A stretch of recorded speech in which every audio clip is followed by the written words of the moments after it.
Como siempre, Noche de Luz detrás de las exclusivas. Ella ha sido noticia durante toda la semana en nuestro país y me traslado a Puerto Rico, donde tengo el privilegio de conversar a raíz de la salida de su libro De la prisión a la libertad. Laura Hernández, la reconocida comunicadora puertorriqueña, se encuentra en exclusiva para la República Dominicana. Bienvenida, Laura. Gracias a por través venir. de las cámaras de Noche de Luz. Buenas noches y buenas noches a todo, ¿verdad? Ese público en República Dominicana que siempre me ha apoyado muchísimo.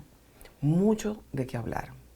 Recién acabo de tener el libro en mis manos y me parece fascinante lo que he podido hojear.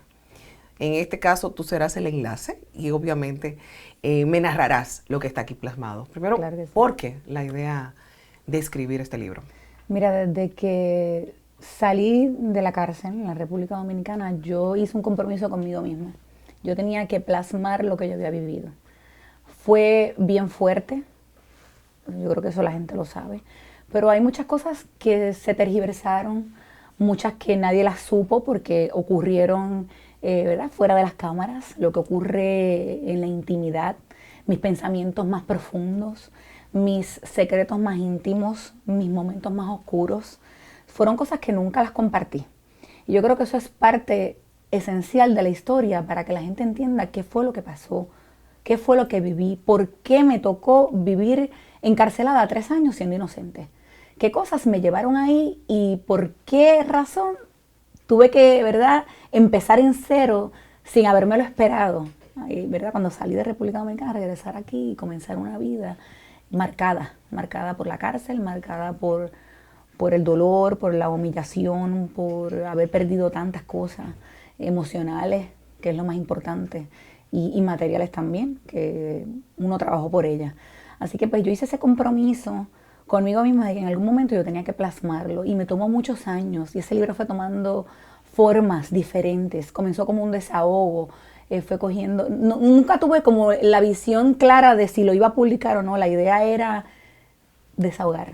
Es decir, cumple un papel de ser esto una catarsis para Laura. Sí. Para exorcizar demonios, denuncias también. Mira, el libro tiene el propósito realmente más que de atacar y de quizás criticar o que la gente lo vaya a tomar por el lado de que yo estoy tratando de implicar a alguien. No. El libro tiene el propósito más de hablar de una transformación que yo tuve que vivir, por la que yo tuve que pasar, que era inevitable. Tuve que sacar muchas cosas de adentro, tuve que trabajar con muchos problemas emocionales y esa transformación pues tomó muchos años, ya van 14 años desde que comenzó toda esta historia, que fue en el 2002. Así que ese proceso, por eso también el libro tardó, porque yo también fui cambiando. Y a veces escribía cosas por desahogar que realmente uno no las siente, si uno no las escribe o las dice bajo coraje. Y después uno las analiza y las entiende mejor y las va reescribiendo quizás de una mejor manera para que todo el mundo la entienda. ¿Para qué te sirvió la cárcel? ¿Para madurar? Mira, la cárcel no quisiera haber tenido nunca que pasar por ella para aprender todo lo que aprendí. Pero quizás no había ninguna otra manera. Y las preguntas que yo le hacía a Dios constantemente, no entiendo por qué me tiene que tener aquí. ¿Qué fue lo que no escuché que me has tratado de decir, que me has tenido que poner aquí para que te escuche? Y me tocó de rodillas orar mucho y pedir mucho para poder recibir esa respuesta, que no fue fácil de entender. Yo tuve que aprender a que el mundo no era lo que yo creía. Y para tú poder sobrevivir en este mundo, tú tienes que saber que no todo el mundo es bueno. Yo me creía todo lo que me decían. ¿Y no era muy alto el precio? Sí, fue un precio muy alto. ¿Entiendes tú que ese era el propósito? Esa fue la señal que recibiste. Yo tenía que llevar un mensaje para mucha otra gente que vive en situaciones similares. A lo mejor no terminan encarceladas como yo, pero viven pasando dificultades con su familia, con su esposo, con sus hijos. Viven atadas a situaciones que no las dejan progresar.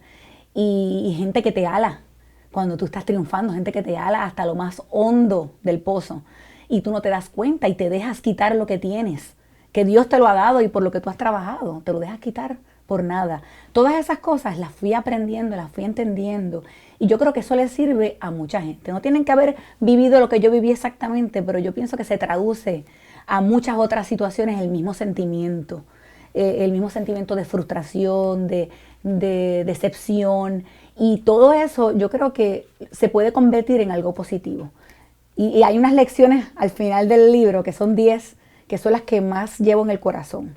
Esa me la vas a decir al final. Pero marqué una página precisamente que me llamó poderosamente la atención, ahora no la encuentro, pero hablaba de eso y te pregunto, si tuvieras que cambiar algo, si tuvieras que retroceder el tiempo, ¿lo harías igual? ¿Lo harías diferente? ¿De qué te arrepientes? Sí, ya sé de la parte que me hablas, que yo me cuestioné. ¿Qué hubiese hecho diferente? ¿A quién no hubiese querido conocer? ¿A quién le hubiese dado una oportunidad en mi vida en vez de a otras? ¿Con quién hubiese terminado una relación a tiempo? Todas esas cosas. ¿A quién hubiese mirado, hubiese seguido de largo? Son muchas cosas que te preguntas en esos momentos, en dónde fue ese punto, en donde el punto de no regreso, como dicen, que di un paso equivocado y todo se fue por la borda.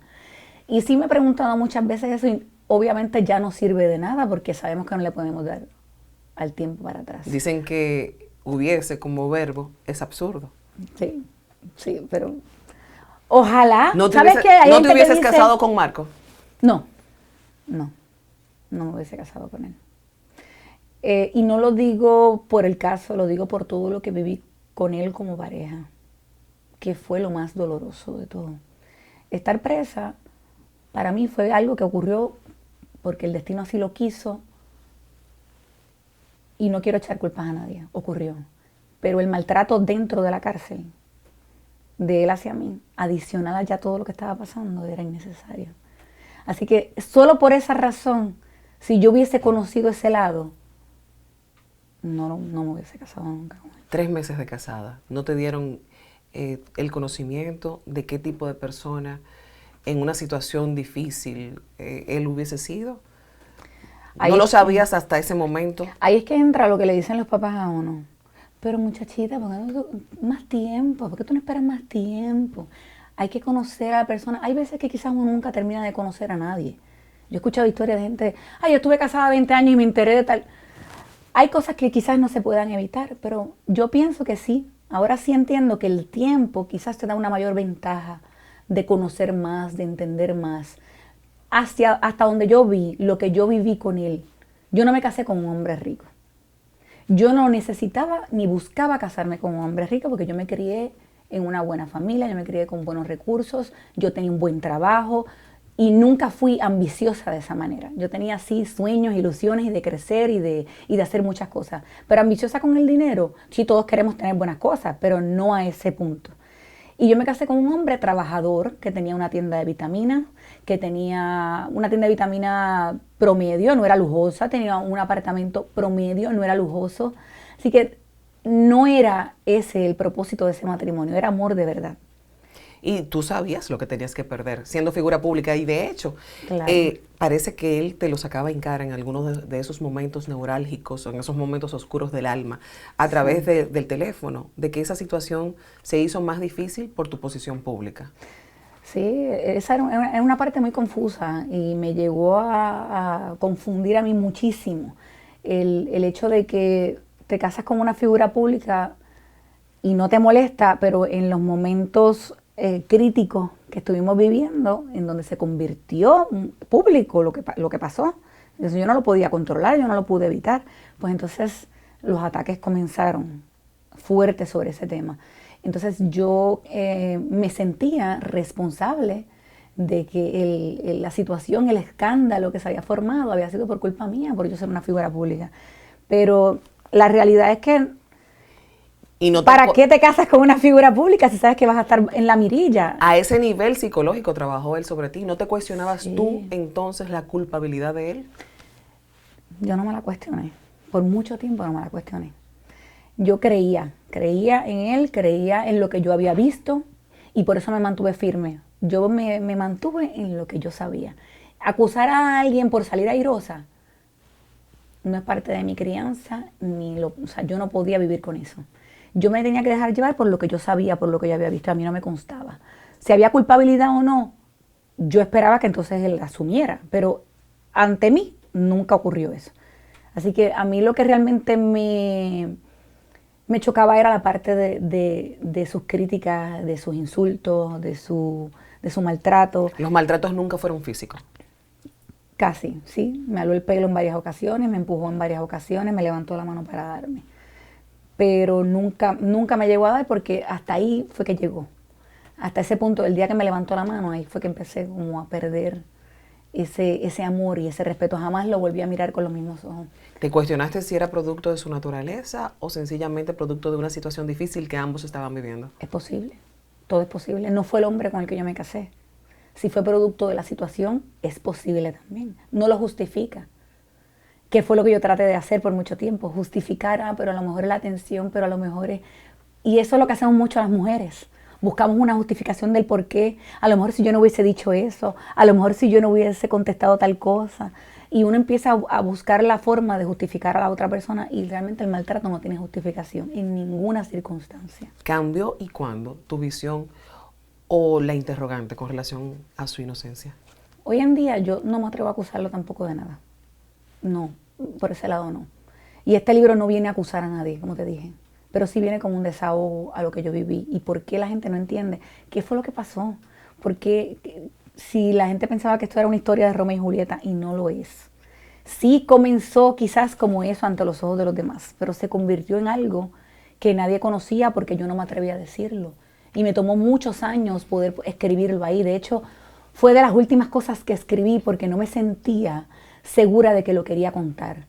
Porque a veces es humillante, da vergüenza y causa mucho dolor el que la gente conozca tus intimidades. Pero yo pienso que eso era parte de lo que yo tenía que vivir y parte de lo que yo tengo que contar para que otras personas se beneficien. Así que lo que yo he vivido tiene que servir de beneficio para otras personas. Y que si ya están en una situación, que entiendan que hay una salida y que tú puedes romper con el patrón del maltrato, lo puedes hacer. Nunca. ¿Qué fue lo más difícil de plasmar aquí? Yo creo que narrar el maltrato, como te dije, narrar mis súplicas y mis llantos en la intimidad, mis pensamientos más profundos, todos los momentos que tuve de crisis de fe, porque todos la tenemos y yo las tuve, y tuve que encontrar la manera de reforzar esa fe. ¿Cómo logré soltar el querer controlar las situaciones? No se puede controlar todo. Uno hace, pero después uno tiene que permitir que Dios haga el resto. Y para mí, aceptar eso y poder plasmarlo ahí, decir, tuve que soltar el control de lo que estaba ocurriendo y decir, a que se haga tu voluntad porque yo no puedo más. O sea, yo no puedo soltar esa carga. Y entenderlo para poder plasmarlo me tomó años. ¿La soltaste por completo? ¿No hay fantasmas? ¿No te persiguen en las noches? ¿No tienen pesadillas? Yo creo que la mayoría lo solté. Y yo pienso que siempre queda algo, es inevitable. Pero yo creo que el 90% de esos fantasmas ya no están. Y las pesadillas cada vez son menos. Ocurre, hay cosas que te reviven del momento, algo que ocurre que tú lo revives. Estos días son complicados, son bonitos porque estoy logrando algo que yo quería hacer, pero un nuevo proyecto. Pero como quiera son complicados porque estoy reviviendo. Y sabes que nunca hubiese querido tener que contar lo que conté del maltrato. No hubiese querido. Pero pienso que si no lo hacía, no estaba siendo completamente honesta en el libro y no iban a poder comprender. Y sobre lo que me preguntaste ahorita, que creo que perdí el hilo con lo que te iba a contar, que a él le molestaba que yo diera entrevistas cuando estábamos en la cárcel. Le molestaba muchísimo. Sí, y también lo plasmas aquí. Ajá, y le molestaba mucho. Sin embargo, cuando la entrevista era inevitable, él era el primero que quería aparecer. Entonces, era un poco contradictorio. O sea, o estás o no estás, o eres parte o no eres parte. Y él se quiso convertir en una figura pública, dadas las circunstancias.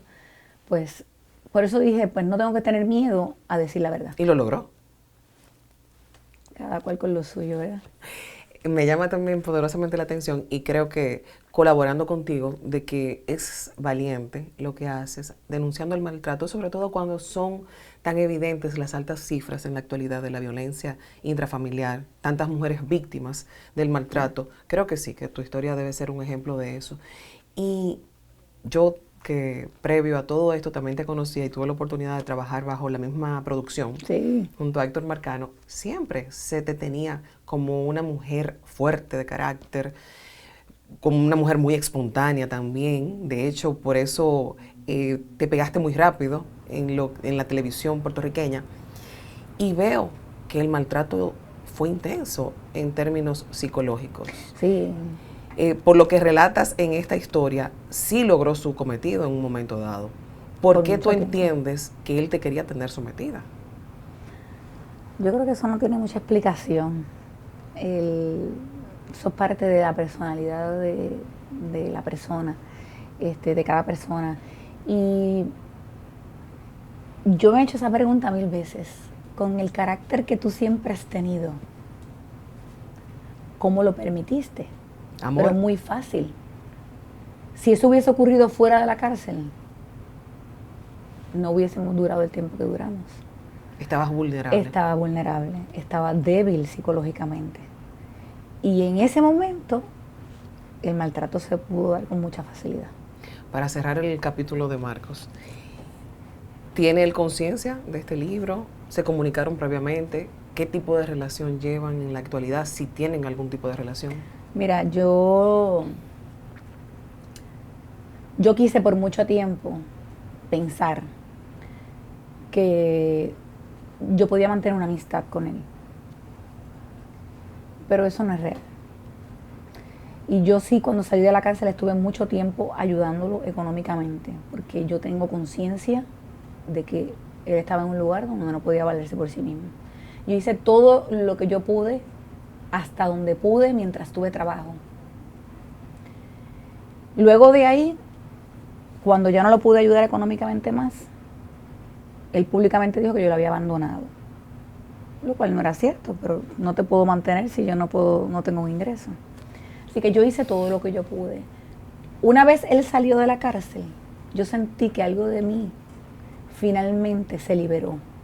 Porque aunque pasó todo lo que pasó entre él y yo, hubo amor. Por lo menos de mi parte. Hubo mucho amor, hubo mucho sacrificio. Y me dolía como quiera que estuviera en ese lugar, aún con todo lo que pasó. Cuando salió, yo corté totalmente todo lo que existía, cualquier vínculo que existiera entre él y yo. Hasta el momento en que decidí finalmente publicar este libro, que yo misma lo llamé, yo misma me comuniqué con él. ¿Y su reacción? Pues él me atendió, conversamos, pero quizás él no esperaba lo que yo fui a decirle, que era más bien preguntarle el porqué de todo lo que había pasado entre él y yo, por qué, su comportamiento, por qué. Y él me dijo que no se acordaba. Esa fue su respuesta. Sí. Así que pues, basándome en esa respuesta, fue que decidí finalmente incluirlo todo en el libro y ponerlo así mismo. Pues si no se quiere acordar, a lo mejor no se acuerda, a lo mejor lo borró, a lo mejor fue un episodio que quiere borrar. Que quiere borrar.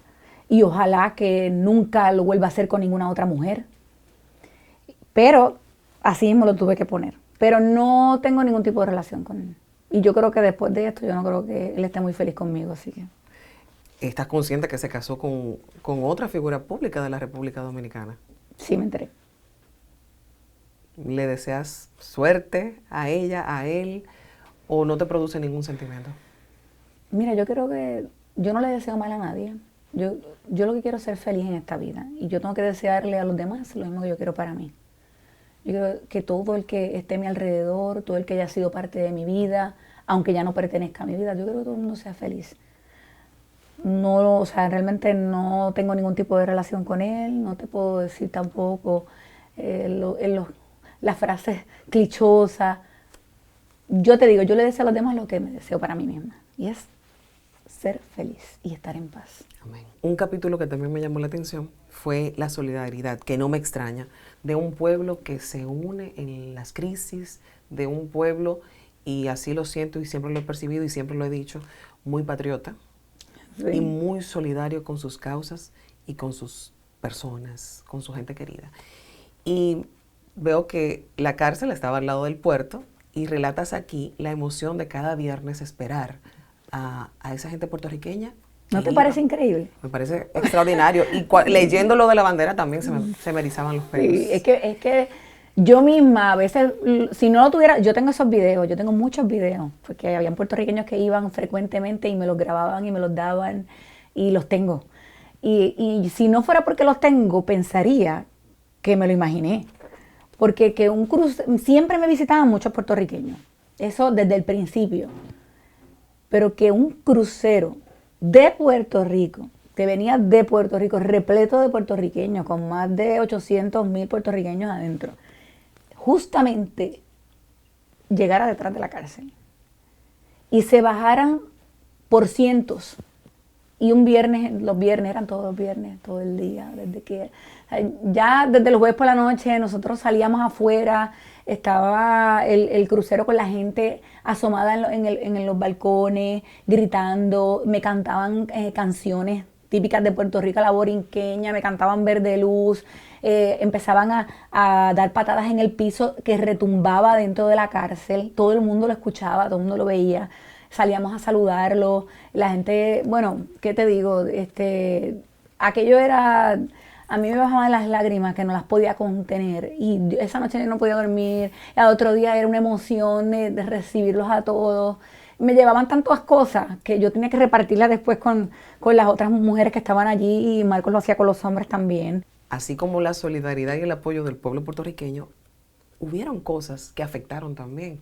La prensa y los reportajes que se hacían no fueron favorecedores, por lo que veo aquí en el libro, en tu juicio. Sí, hubo mucha irresponsabilidad de la manera en que se publicaron los hechos y las cosas. Como comunicadora, ¿te cuestionas No el trabajo periodístico? Ah, sí, de mucha gente. ¿Sabes qué? Que la mayoría no están. La mayoría no están. Así que significa que tan buenos no eran. Entonces, una de las cosas que más me hizo daño, que todavía al día de hoy crea mucha confusión, es el tema de la lancha. Yo nunca estuve en esa lancha, yo nunca fui en lancha, yo nunca me monté en esa lancha. ¿Entiendes tú que todavía hay gente que se cuestiona tu inocencia? Claro, seguro. ¿Te afecta? No, porque yo creo que es una minoría.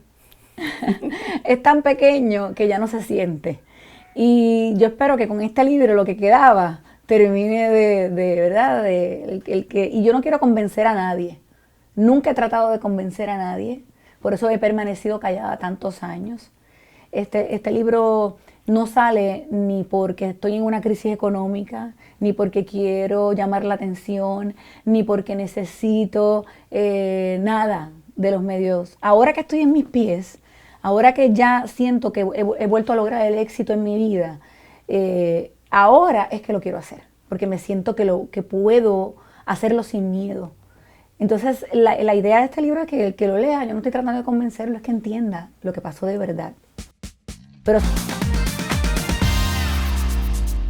el título de este libro tiene dos significados bien importantes para mí. Tiene un significado literal, que es muy fácil de entender, claramente se entiende el proceso de estar encarcelada físicamente y luego salir a la libertad. El segundo es uno simbólico, en donde se refiere a la libertad del alma, del espíritu y del corazón. Cuando pusiste pie en suelo puertorriqueño una vez más, ¿tenías tú temores de que la gente te juzgara? ¿Tenías tú temores de llevar tu frente en alto? Claro, la gente, es que el problema fue que, como te digo, que lo malo siempre sobresale por alguna razón, y me hicieron creer en muchas ocasiones que el país completo estaba en mi contra. Y obviamente las visitas me demostraban que no, pero te trabaja como quiera en tu mente. Y cuando yo llegué primero con trabajo, llegué a un programa que llevaba 16 años al aire, que era No Te Duermas, que tenía un respeto y un reconocimiento, llegué con trabajo. Eso fue lo primero que dije, "Ay, pero la gente no me puede odiar tanto, porque ¿para qué me contratan?" Y agradeciste en ese momento. Claro, bendición, fue una bendición. Y después el apoyo de la gente en la calle, hoy, al día de hoy, es como si no hubiese pasado el tiempo. La gente me siguen abrazando, me siguen echando bendiciones, y ahora con las redes más, que me escriben todo el tiempo y me desean cosas lindas, y la gente todavía me ve, me abrazan y lloran. Y yo, Dios mío, pero eso fue hace tanto tiempo, y eso quedó impregnado quizás en la mente de tantas personas, pero de una forma bonita, no como me lo hicieron creer a mí mientras yo estaba afuera. Sé que luego del programa de televisión te convertiste también en empresaria. Tenías un negocio de comida, Sí. y ahora tienes un negocio de salud. Mira, después que estuve en la televisión 2 años, cuando regresé, yo la pasé muy mal. Yo estuve muchos años sin trabajo. Y ahí fue que empecé a trabajar con todas las otras situaciones emocionales que afloran cuando uno está sin trabajo, desempleado. Y no es que fuera bueno que me quedara sin trabajo, pero si no me hubiese pasado eso, quizás no hubiese trabajado con lo que tenía por dentro que no sabía que todavía lo tenía. Porque estás entretenida, estás trabajando, estás haciendo lo que te gusta y de repente todo queda en el olvido. O en la zona cómoda. Ah, también, claro. O sea, rápido lo escondemos y lo metemos debajo de la alfombra y olvídate de eso. Pero tú me obligó a trabajar muchas cosas. Y tuve un carrito de comida en la calle, de comida china. Trabajé con una amiga, con mi hermana de cajera en los restaurantes de ella. Yo hice todo lo que pude para sobrevivir. Y luego de eso, a Dios gracias, surge la hidroterapia del colon en mi vida y conseguí quien invirtiera en mí, quien invirtiera en mi sueño, quien invirtiera en mi idea. Tengo 2 clínicas ya que, gracias a Dios, pude salir del hoyo, como dicen aquí, gracias a esas clínicas y al apoyo masivo que la gente me ha dado, porque es un tratamiento que es bueno, es real. Hizo milagros en mí y hizo cambios en mi salud bien grandes y la gente lo vio. Eso es lo bueno, que la gente me vio en un estado de salud crítico por mucho tiempo y vio cómo cambió mi salud. ¿De esa forma fue que te recuperaste? Sí, con la hidroterapia del colon. Por ahí fue que empezó toda mi recuperación. Eso combinado con tratamiento médico y con otras cosas, pero eso fue lo principal. Eso fue la base para todo. Quedamos que el cierre de esta conversación sería las 10 razones que señalas al final del libro. Sí, son aprendizajes que uno tiene en la vida, son aprendizajes que uno tiene que son, yo creo que le aplican a la mayor parte de la gente en general, la gente que tú tienes en tu vida. Analízala, ¿qué aportan a tu vida? Esa es una de las lecciones. ¿Qué aportan? ¿Aportan tristeza? ¿Aportan alegría? ¿Aportan problemas? ¿O aportan soluciones? ¿Qué? Pregúntate qué cuando tú tengas una relación con alguien. Esta persona, ¿cómo llegó a mi vida y qué hace aquí? Esa es una de las primeras cosas que aprendí. La otra, como te dije, que es bien importante y fue, yo creo que la más dura, era aprender a aceptar la voluntad de Dios. Que muchas veces uno se confunde. Uno pide. Uno reza, ora. Y uno piensa que Dios le va, por más que uno ore, pues mientras más uno ore, Dios le va a conceder lo que uno le está pidiendo. Pues a lo mejor sí, pero a lo mejor no. O a lo mejor tienes que vivirlo. Exacto, porque lo que uno piensa que es lo mejor para uno no necesariamente es lo que Dios entiende que es lo mejor. Y uno lo mantiene tan ocupado, pidiendo que no lo deja trabajar. Y yo aprendí a callarme, a dejar de pedir tanto, a aprender a escuchar y dejar que Él hiciera su voluntad, que al final era mejor que la mía. Que el plan que yo tenía o la idea fantástica que yo podía tener para tratar de solucionar un problema, no salía y ocurría algo mucho mejor que me dejaba con la boca abierta. Así que, y todavía en el día de hoy me sigue ocurriendo. Así que yo lo dejo que trabaje. Cuando ya empiezo a pedir mucho, yo me callo. Callo que sea tu voluntad. Ahora que está de moda el tema del coaching, ¿te ves como coach? Pues mira, que yo estudié, hice esos estudios en life coaching cuando acababa de llegar aquí a Puerto Rico. Lo hice entre el 2006 y el 2007, me certifiqué como life coach. Y nunca lo he utilizado para hacer conferencias ni charlas, pero esa era la idea, utilizar lo aprendido en mi vida junto con lo que aprendí en los estudios como life coach para en un futuro, ¿verdad?, llevar ese mensaje de una manera que la gente la recibiera mejor, de una manera más profesional. Así que a lo mejor este es el momento Yo hago las cosas en un momento dado y a lo mejor no sé para qué exactamente las quiero ni cuándo es que las voy a utilizar, pero resulta que con el tiempo surge el por qué y el para qué. Y todo va cayendo. Y todo va cayendo en su lugar. ¿Cuántas veces traté yo de publicar este libro? Como 5 veces. Y algo pasaba que se detenía y me desencantaba y no es el momento. No siento que hasta ahora, mira, se dio con una facilidad extraordinaria que yo no lo podía creer. No puede ser tan fácil. Pues sí, fue así de fácil porque era el momento. Y en el amor es el momento. ¿Cómo está el corazón de Laura? Pues mira, el amor llega y se va. No hay novio, no hay una pareja fija. No, yo creo que eso pues llegará cuando tenga que llegar también. Y nunca falta un pretendiente o quizás alguien con quien uno comparta y he tenido relaciones muy lindas. Pero esa estabilidad de una pareja, pues no ha llegado la persona indicada para mí. ¿Te volverías a casar? No quiero ensuciar el agua para después tener que tomármela. ¿Prefieres callar? Yo pienso que no, pero volvemos a lo mismo. No digo nada porque después aquel tiene otro plan. Imagínate tú, no está en mi mente. No siento ese deseo, esa necesidad. Yo pienso que uno puede tener una relación bonita y uno puede tener una relación de pareja buena sin necesidad de estar casado. Pero si al final del día eso es lo que me trae la vida, pues será. Pero no está en mi plan. Y yo no me enamoro fácil. Bueno, que sea lo que Dios quiera. Seguro que sí. Gracias por recibirnos aquí. De verdad que me place muchísimo y sobre todo ver que tienes libertad de espíritu. Gracias. Más que de estar disfrutando evidentemente de este país maravilloso, la libertad viene desde aquí, desde el corazón. Eso es. Yo sé que será un éxito este libro y sabes que en la República Dominicana tienes una amiga, una hermana y un espacio para seguir proyectando este libro. Claro que sí. Ojalá que podamos ir y que vayamos a tu programa. Bueno, te toca autografiarlo. Ah, claro que sí.